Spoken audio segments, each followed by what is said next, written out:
Welcome back to my channel.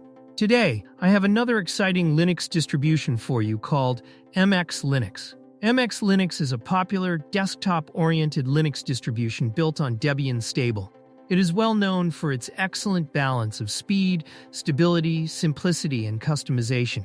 One of its biggest advantages is that it provides powerful features without requiring high-end hardware, making it an excellent choice for both beginners and experienced Linux users. In today's video, I'll show you how to install MX Linux alongside Windows in a dual boot configuration. We'll also learn how to properly configure disk partitions during the installation process. So, without wasting any time, let's get started. Welcome to my channel, Technicio. First of all, I'll open my web browser and simply search for MX Linux. From the search results, I'll open the official MX Linux website. The website may first perform a quick security verification, which usually completes automatically. Once the website loads, you'll see the download button. I'll click on it. As you can see, the latest available version is MX Linux 25.2. From here, I'll choose the XFCE edition. Now you'll notice there are two different XFCE versions available.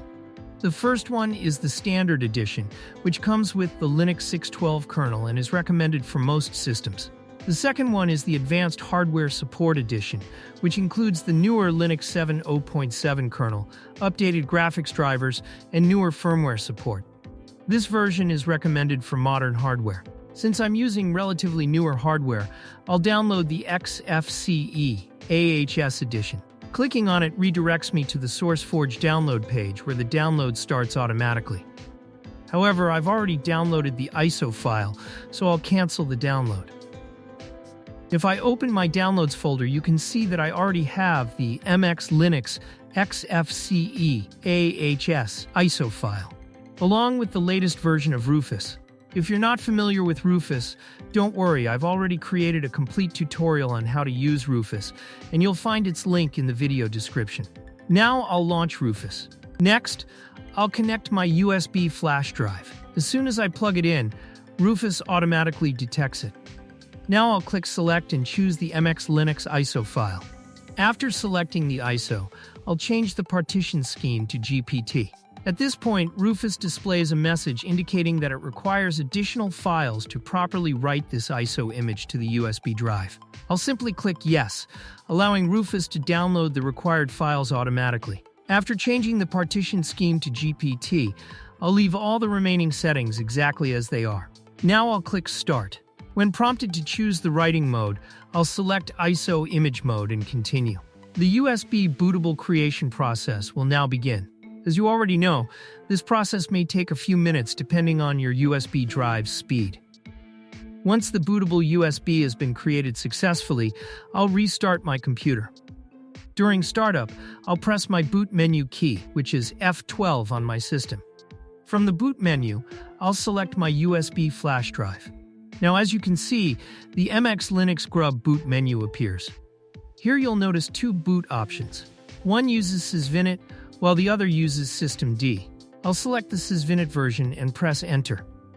MX Linux will verify its files and then boot into the live desktop environment. The first thing I'll do is change my display settings. Since I'm recording using a video capture card, I'll switch the display mode to second screen only.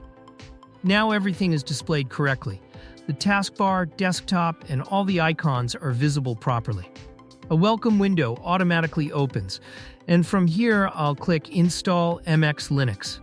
Before proceeding, I'll connect my system to Wi-Fi so that if the installer needs to download any required packages or updates, it can do so without any issues. Once I launch the installer, it first checks the installation media. After the verification completes, the installer asks whether I want to change the keyboard layout. If you need a different keyboard layout, you can select it here. I'll keep the default layout and click Next. Now we reach the most important part of the installation process. The installer offers three different installation methods. The first option installs MX Linux on the entire disk. The second option allows us to customize disk partitions manually. The third option replaces an existing operating system. As you can see, I currently have only one physical drive installed in my computer. Since Windows is already installed on this drive, I don't want to erase the entire disk. Instead, I want to install MX Linux alongside Windows in a dual boot configuration. Therefore, I'll choose the custom disk layout option and click Next. Now you can see that I already have a 138 GB partition available. This is the partition I'll use for installing MX Linux. From the bottom right corner, I'll launch gparted, which is MX Linux's built-in partition manager. Inside gparted, I'll select my 138 GB partition and delete it. Once it's deleted, it becomes unallocated space. Now I'll select this unallocated space and click New. The first partition we'll create is the UEFI system partition. I'll set its size to 512 MB. For the file system, I'll select FAT32. Then I'll click Add. Next, I'll select the remaining unallocated space and click New again. Now we need to create the root partition, where the operating system itself will be installed. Although 30 to 40 GB is usually enough, I'll allocate around 50 GB. For the file system, I'll choose ext4, then click Add. Finally, I'll select the remaining unallocated space once more. I'll create another partition using all the remaining available space. This partition will also use the ext4 file system. Then I'll click Add. As you can see, we now have 3 partitions. The first is 512 MB FAT32, the second is 50 GB ext4, the third is approximately 87 GB ext4. Now I'll click Apply All Operations. gparted will now write these partition changes to the disk. Keep in mind that before clicking Apply, you can still modify your partition layout. However, once you apply the changes, they are written to the disk and are not easily reversible. After the operations complete successfully, I'll close gparted. Back in the installer, the 3 newly created partitions are now visible. Now we need to assign their mount points. The 512 MB FAT32 partition will be assigned as is the UEFI system partition. For the 50 GB partition, I'll assign the mount point as /, which represents the Linux root partition. Finally, the remaining partition will be assigned as home, where all user data and personal files will be stored separately from the operating system. For formatting, I'll keep the UEFI partition as preserve FAT32. The root and home partitions will both use the ext4 file system. After configuring everything, I'll click Next. The installer now displays a summary of all the changes that will be made. I'll click Next again to begin the installation. During the installation, you'll see an option to install the GRUB bootloader. If you're installing MX Linux alongside Windows, make sure this option remains checked. GRUB will allow you to choose between Windows and MX Linux every time your computer starts. I'll click Next. The installer also offers the option to create a swap file. If you're familiar with swap files and need one, you can enable this option. Otherwise, you can simply leave it unchecked. I'll leave it unchecked and continue. Now I'll enter my computer name as Technicio. For the domain name, I'll enter technicio.com. Then I'll click Next. The installer automatically detects my time zone and clock settings, so I'll simply click Next again. Now it's time to create a user account. I'll set my username to Technicio and enter my password. I'll also choose a different password for the root administrator account, so I'll enable that option and enter a separate root password. I'll also enable automatic login, allowing the system to log in automatically after booting. Then I'll click Next. The installation process now begins. I'll also enable the option Automatically Restart when installation is complete. This way, the computer will restart automatically once the installation finishes.